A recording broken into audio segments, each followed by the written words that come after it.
Assalamualaikum warahmatullahi taala wabarakatuh. Kita belajar terkait dengan linear programming, ya. Nah, kita lihat dalam pemecahan masalahnya, linear programming menggunakan model matematis. Nah, nanti kita lihat seperti apa ya. Linear didefinisikan sebagai semua fungsi matematis yang disajikan dalam model haruslah fungsinya bersifat linear. Ya, ini sifat linear. Sedangkan programming kita harus bedakan dengan istilah computer programming. Ya. Programming dalam konteks ini kita sebut sebagai perencanaan. Nah, jadi kalau kita lihat linear programming ini by definisi kita bisa jelaskan sebagai cakupannya adalah perencanaan kegiatan untuk mencapai hasil yang optimal. Model linear programming setidaknya memiliki dua macam fungsi, yaitu fungsi tujuan, ya, kemudian fungsi kendala. Fungsi tujuannya itu maksudnya apakah meminimumkan, nah seperti ini, maksimumkan atau minimumkan. Oke. Sedangkan fungsi kendalanya itu apa saja yang menjadi batasan dalam memaksimumkan keuntungan, gitu. Ya. Tapi kalau kita lihat dari minimum, misalnya minimumkan biaya, berarti yang kita bicara nanti kendalanya adalah targetnya, ya. Kendalanya jadi target, gitu. Oke. Jadi kalau kita lihat maksimumkan keuntungan, kendalanya apa? Jadi kendalanya maksudnya itu ketersediaan dalam sumber daya alam kita lah, sumber daya alam, sumber daya manusia, dan seterusnya. Ini misalnya kita memiliki sebuah aktivitas di mana keputusan, variabel keputusannya itu misalnya Y1, Y2, dan Y3 misalnya. Ini katakan misalnya kita memiliki sebuah produk gitu ya, produk untuk produk Y1, Y2, Y3 yang kita pilih gitu misalnya, atau sampai ke YN. Kemudian A1 ini adalah A11, ini kan berupa matriks inti jadinya, A12, A13 ya. Ini merupakan kebutuhan ataupun yang kita sebut sebagai jumlah sumber daya yang dia gunakan gitu ya, yang dia perlukan untuk menghasilkan aktivitas tersebut gitu. Contoh kasus misalnya setangkir kopi lah, misalnya kopi ini kita misalkan kopinya kopi hitam misalnya gitu ya. Berarti yang kita butuhkan di sini ada air gitu ya, ada airnya, ada kopinya, terus apa lagi, ada gulanya mungkin ya, ada gelasnya sendiri gitu. Nah, ini katakan satu produk gitu. Untuk satu produk ini maka kita butuh air berapa? Misalnya 150 ml, kopinya misalnya 5 mg, gulanya misalnya ya 1 mg, contoh ya, gelasnya misalnya 1 gitu ya. Nah, ini yang angka-angka ini merupakan mewakili dari A1, A2 dan seterusnya. Artinya kalau kita lihat jumlah sumber daya yang diperlukan untuk menghasilkan setiap unit output ya. Sedangkan ini B1 adalah yang kita sebut sebagai jumlah sumber daya yang tersedia. Misalnya kalau ini katakan misalnya air, ya, nomor 1 air, ini kopi gitu ya, kemudian ini gula gitu, dan seterusnya ya. Air kita tersedia berapa? Itulah B1. Misalnya kita punya 55.000 liter misalnya. Contoh, ya. Kopinya berapa? Misalnya kita punya 20 kg misal gitu ya. Dan seterusnya. Sedangkan C1 ini adalah mewakili harga daripada produk Y1, produk Y2, dan produk Y3. Oke. Nah, ini yang jadi kita memiliki beberapa alternatif pilihan. Tentu yang mana yang paling optimal itu nanti yang kita produksi, kira-kira seperti itu. Oke, kalau kita lihat dengan model matematis tadi disebutkan ya, dengan model matematisnya seperti ini. Fungsi tujuannya adalah maksimumkan keuntungan, C1 tadi harga dari Y1, sedangkan C2 harga dari Y2 dan seterusnya. Ini untuk fungsi tujuan. Karena fungsi kendalanya untuk menghasilkan Y1 kita butuh A11. Sedangkan untuk menghasilkan Y2 kita butuh A12 sebesar A12. Untuk menghasilkan Y3 kita butuh A13 gitu dan seterusnya. Sementara B1 tersedianya sebesar ini. Sebesar B1. Ini sumber daya tadi ya. Sumber daya ya. Berarti kalau kita lihat ke bawah, komponen Y1 membutuhkan A11, produksi Y1 ya maksud saya, butuhkan A11, A21 dan A31 dan seterusnya. Begitu juga untuk Y2. dia butuh A12, A22, A32. Ini tadi kan komponennya ya. Oke. Bisa jadi kalau kita kembali ke kasus tadi, ini kan 1 gelas kopi tadi ya, kopi hitam. Bisa jadi susu lagi misalkan beda lagi, ada butuh susu lagi di sini kan. Nah, gitu. Oke. Nah, syaratnya Y1, Y2, dan Y3 lebih besar 0. Kenapa? Karena kan nggak mungkin kita menghasilkan produksi lebih kecil dari 0. Contoh misalnya, produksi sepatu kamu berapa? Misalnya, atau kopi kamu berapa kamu buat, berapa gelas? Minus 10 gelas gitu. Kan nggak ada ya. Tentu yang harus positif. Inilah asumsinya ya. Oke. Asumsi linear programming secara umum sifatnya proporsional ya. Pertama, perubahannya yang proporsional. Kemudian sifatnya bisa penjumlahan, kemudian dapat dibagi, divisibility, dan deterministik. Ya, seluruh parameter dapat diperkirakan. Seluruh parameter dapat diperkirakan. Contoh tadi kalau kita asumsikan 1 gelas air kopi saat ini kan udah dapat perkiraannya 150, ini 5, ini 1, ini. Kemudian kita lihat lagi aditivitas, sifatnya penjumlahan. Ya. Kemudian outputnya dapat berupa pecahan. Nah, ini berupa pecahan ini misalnya ya katakan misalnya 2,5 kg. Nah, ini kan pecahannya. Tapi kalau dia kambing misalnya, bisa nggak 3,5 ekor misalnya, kan nggak mungkin. Berarti kalau nanti dia tidak pecahan, berarti kita akan belajar namanya integer ya, integer linear programming gitu ya. Oke.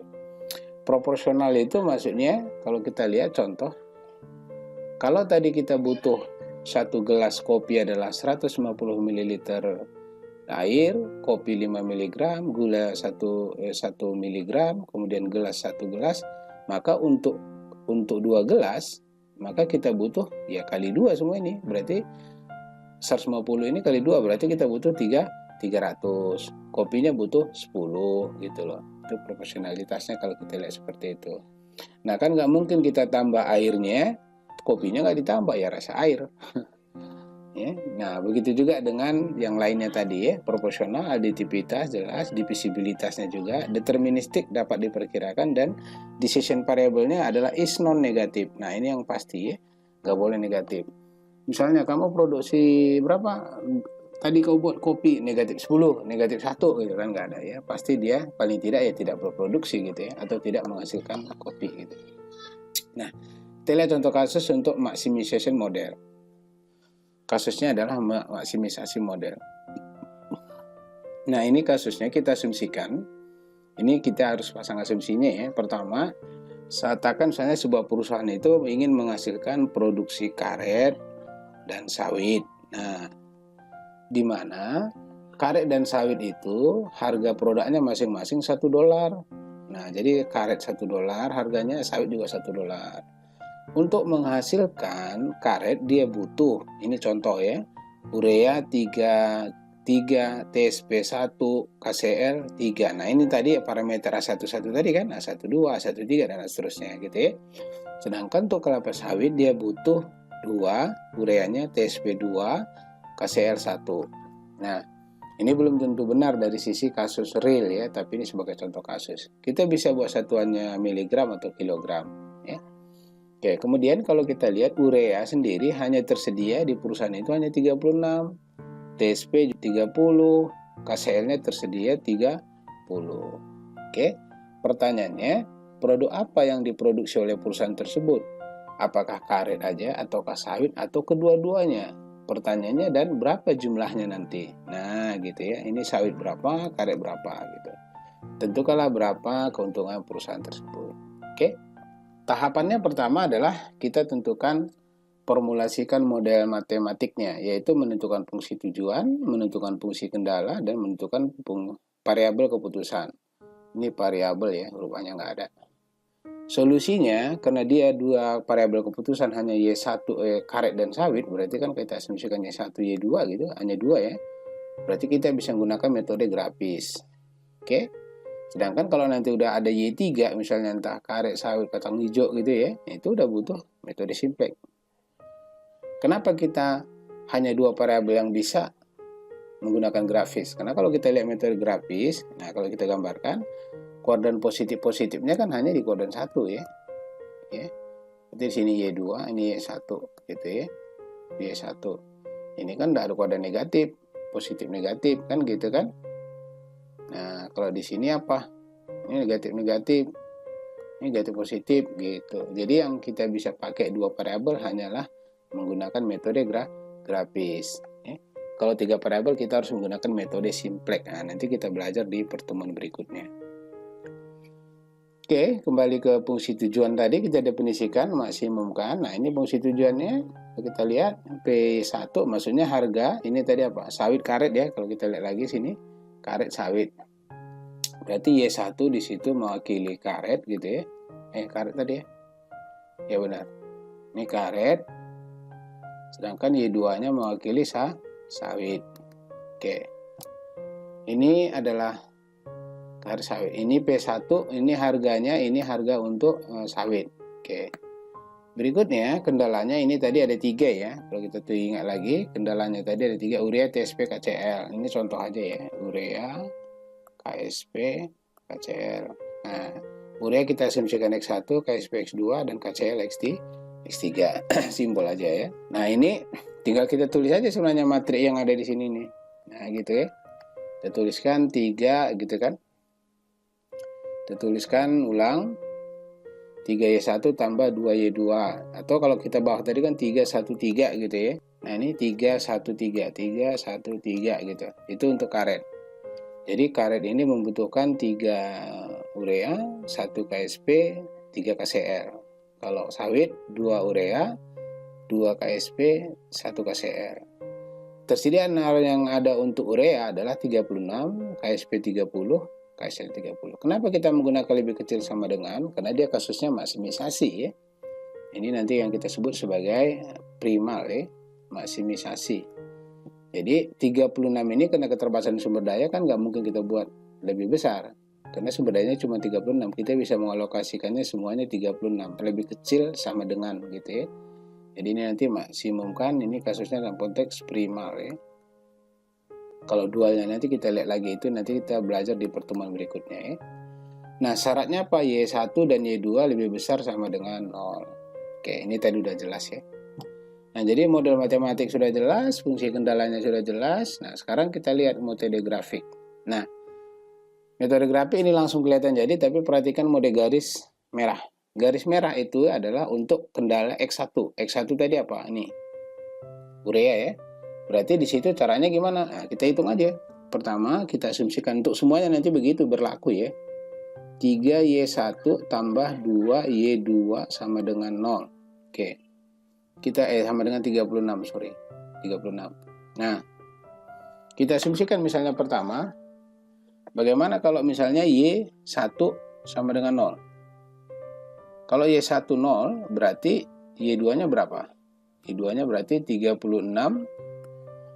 bagi 2, berarti 18. Ya, berarti kita ambil 18 tarik. Nah, ini dia Y2-nya berarti lah 18. Satu titik dapat sini.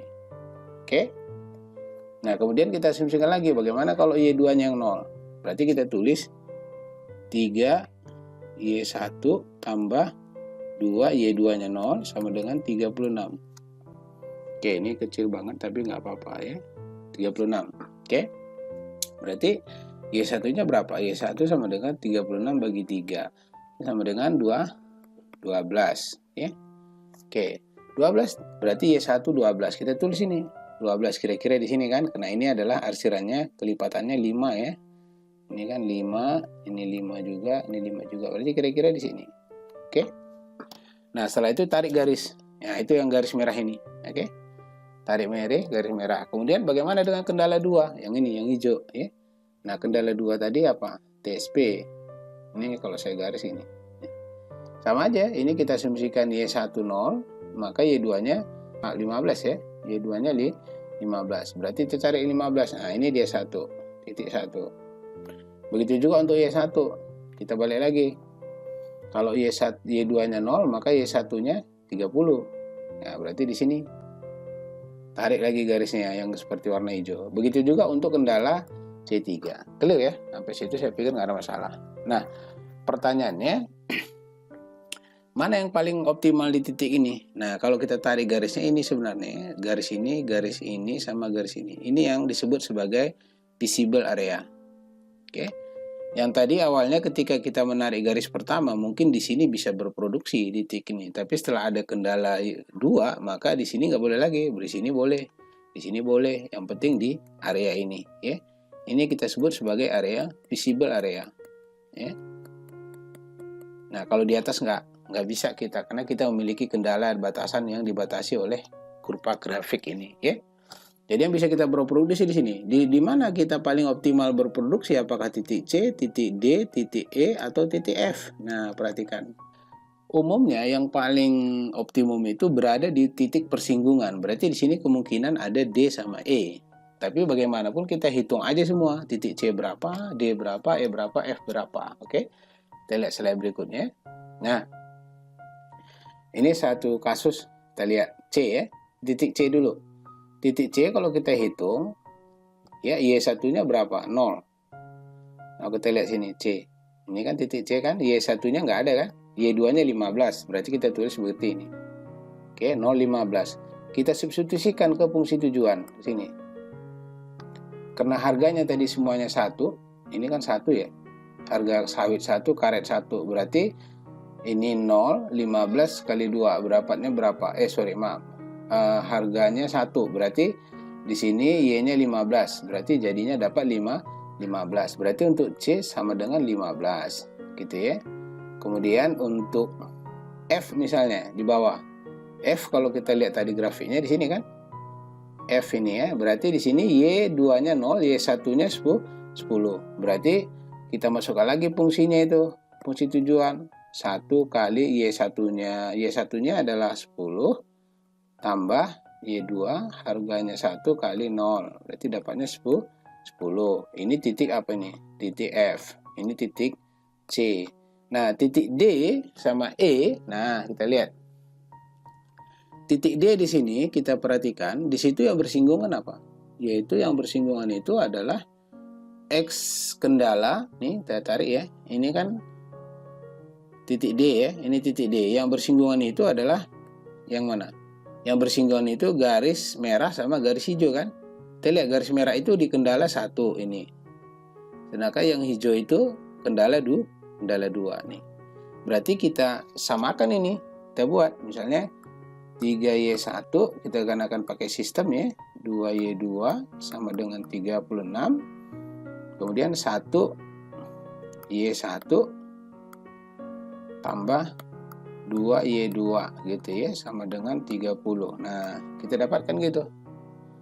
Oke, kalau kita kurangkan ini dapatnya berapa? Itu kita kurangkan, ini hilang ya. Ini hilang, Y2 sisa Y1-nya, berarti kita sisa 2Y1. Ini berapa? 6. Oke, 36 kurang 30.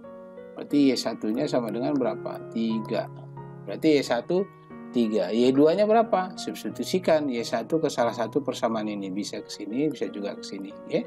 Jadi kita dapat tadi 3 yang Y1 ini. Oke.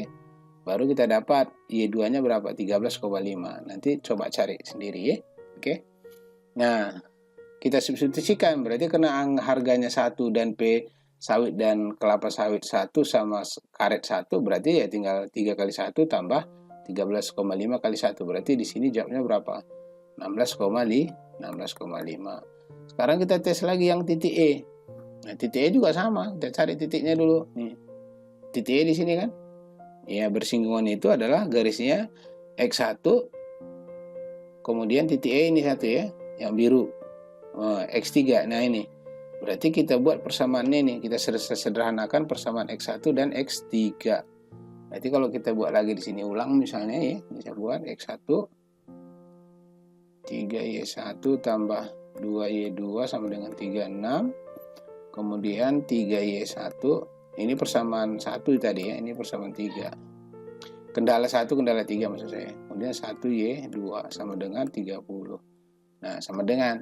Ini kita dapat berapa? Ini 6. Ini hilang sisa. Kurangkan sisa Y2. Oke, berarti Y2 6. Y1-nya adalah substitusikan 6 ini ke salah satu persamaan. Misalnya ke sini. Berarti kalau kita dapat ini, Y2-nya ini berarti untuk dapat Y1-nya kita tulis, nah saya tulis di bawah sini ya. Nggak mau di situ. 3 Y1 tambah 1 Y2. Y2-nya 6.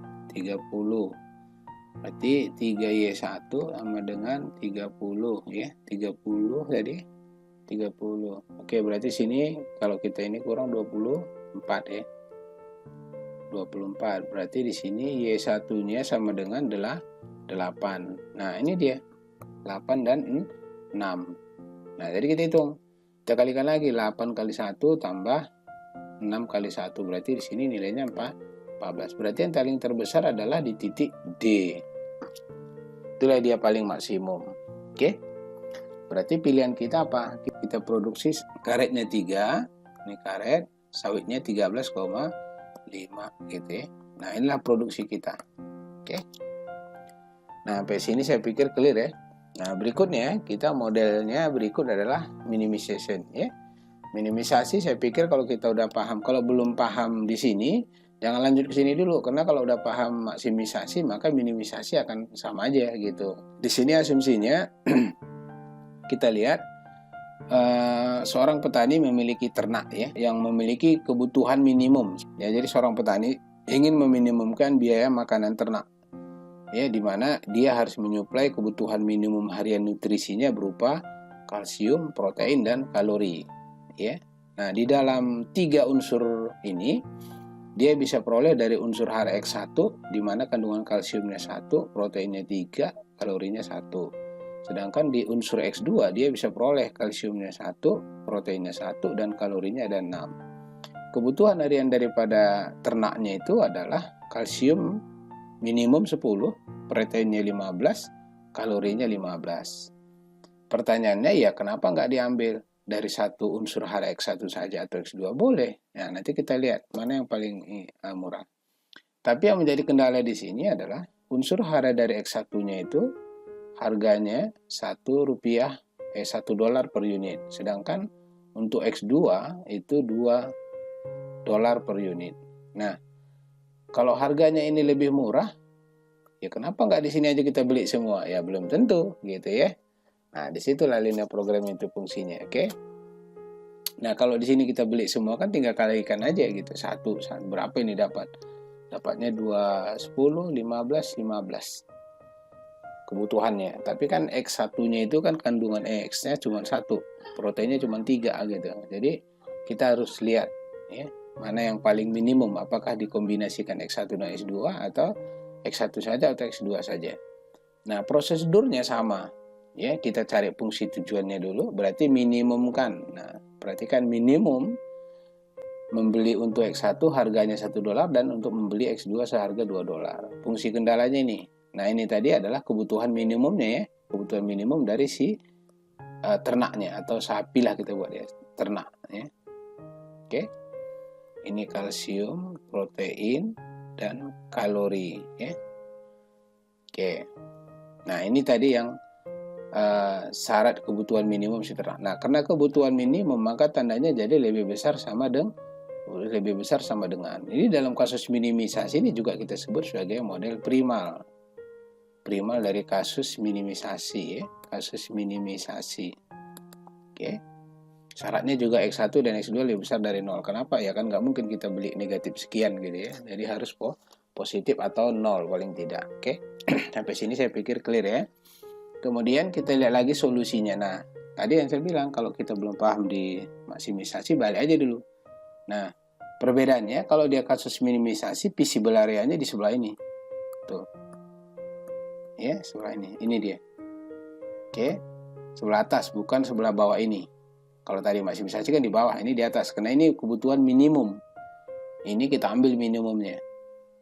Oke, cara menggambar grafik sama, baca lagi di sana. Oke, cara menggaris-garisnya ini. Jadi harus dilihat dulu di depan ya. Jangan beranjak dulu kalau belum tahu di depan kasus maksimisasi karena itu clear. Nah, ini kalau kita lihat, kalau dia beli di C1, maka biaya yang dia keluarkan berapa? Kita harus hitung nih. Ya, C1 itu X1-nya adalah dia buat di sini X1-nya 0, X2-nya adalah 15. Berarti biayanya jadi berapa? 30 US dollar. Kalau di sini dia beli semua X1. Berarti nilainya berapa? 15. Ya. Kenapa? Karena harga X1 1 kali 15 tambah X2-nya kan kosong. 0, 2 kali 0 berarti sisanya 15. Berarti kalau dia beli di titik C biayanya 30, tapi kalau dia beli di titik F biayanya 15. Bagaimana kalau dia beli di titik D? Nah, cara mencarinya tadi sama. Oke, di sini cara mencarinya tadi sama. Kita lihat slide berikutnya. Nah, ini. Berarti minimum cost itu adalah lebih bagus beli di sini. Pada saat dimana kita beli apa? X1 sebanyak 9 dan X2 sebanyak 1.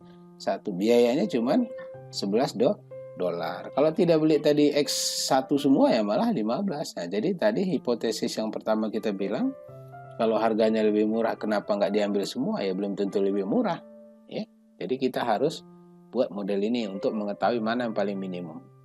Nah, yang paling minimum adalah pada titik E, di mana kita membeli E itu X1 sebanyak 9, X2 sebanyak 1. Biayanya sebesar 11 dolar. Oke. Saya pikir clear. Ya, terima kasih. Semoga bermanfaat. Wabillahi taufiq wal hidayah. Wassalamualaikum warahmatullahi taala wabarakatuh.